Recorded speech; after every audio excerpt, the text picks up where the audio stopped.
Hello everyone, here we are on day 3 I believe, not necessarily in consecutive days, and I'm going to commit to incapacitating the Cobra and go ahead and start swapping the intake manifold.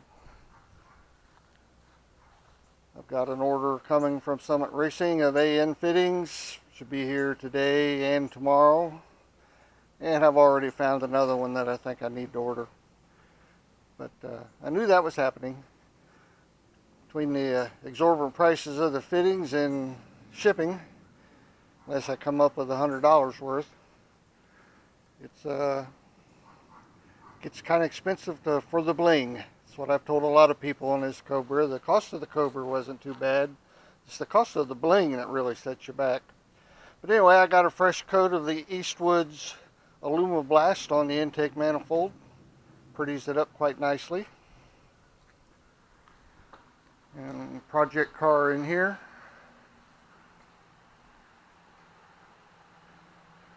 The other project car under covers.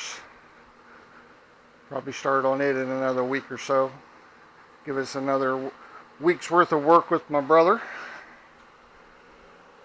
But I'm going to go ahead and start popping this out.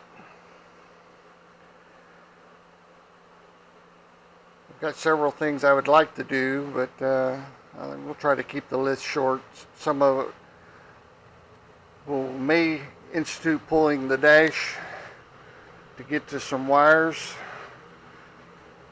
I have the painless wiring system on this, and there was a whole bundle of wires that obviously I didn't need since the Cobra doesn't have very many systems, that I think probably has got some of the powered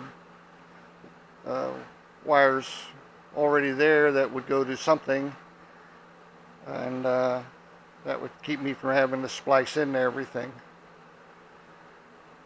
But we'll see on that. But anyway,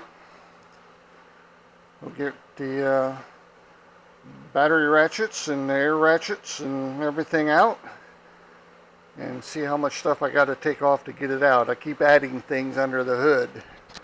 Obviously, we've got the fuel now. I put in an oil separator for the PCV valve that I will have to take off if I ever go to remove the valve covers. And they just keep filling up the space. So let's get on with it. As most of this is going to be just remove and replace, I'm going to time lapse the biggest portion of this video. Here, draining the water out. I contemplated trying to figure out how to put a drain plug in this thing with the aluminum radiator and all the rest of it.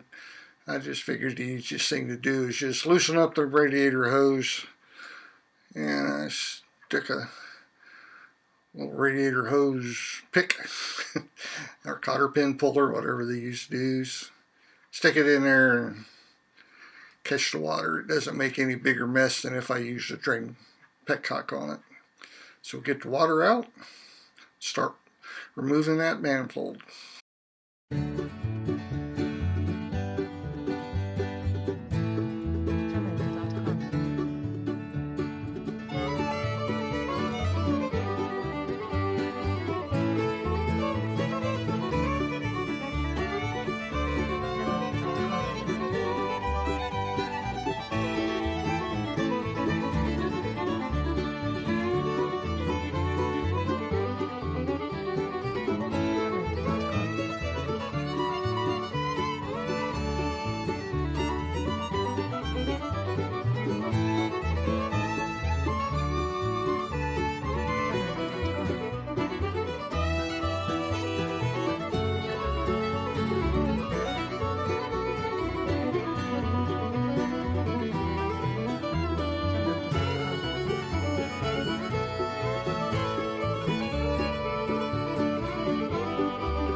with the manifold off. Of course, I took a little time to look at things inside.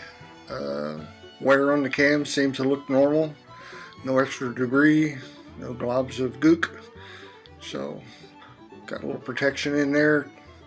Keep debris from falling down into the part that I just decided was clean. And get all the old gasket material off. Get the silicone off of the China walls at each end of the motor. And prep this thing up to reinstall.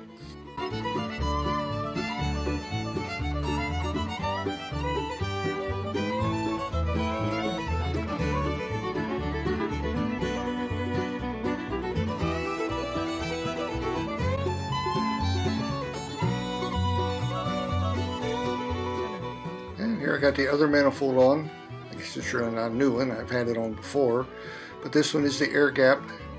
It has separation between the base of the manifold and the runners, and I've machined out the webbing between the two sides of the manifold so that it mixes the air a little better. So we'll see how it does.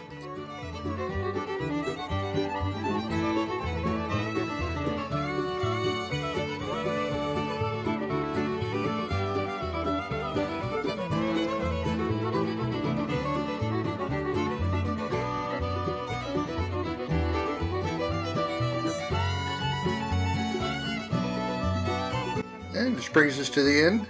Got everything torqued up, and next video we'll hook up some of the accessories and I'll start doing the wiring. So once again, thanks for watching, and we'll keep this thing going.